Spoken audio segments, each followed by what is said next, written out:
Renungan hari ini, Rabu 5 Maret 2025, dengan judul Hoaks, dari bacaan Efesus 4 ayat 25. Karena itu, buanglah dusta dan berkatalah benar seorang kepada yang lain, karena kita adalah sesama anggota.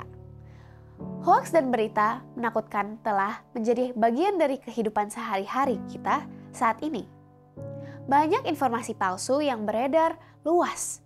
Sebagai hoaks, berita-berita ini dirancang dengan bahasa yang meyakinkan, tetapi pada dasarnya mengandung kebohongan dan hanya menimbulkan keresahan.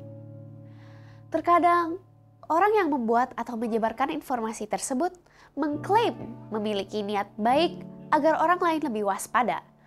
Namun, ahli-ahli memberikan ketenangan berita-berita ini justru membuat orang semakin cemas dan gelisah. Dalam Efesus 4, Rasul Paulus menekankan kualitas hidup orang-orang yang telah dipanggil oleh Kristus. Salah satu hal yang ditekankan adalah berbicara dengan kebenaran, termasuk menyebarkan informasi yang benar.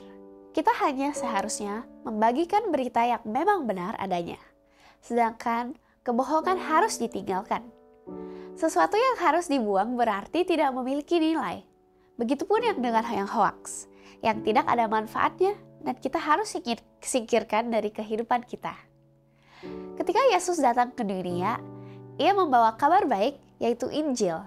Dalam Perjanjian Baru, kata Injil disebut sebanyak 122 kali dan berarti kabar baik dari Allah.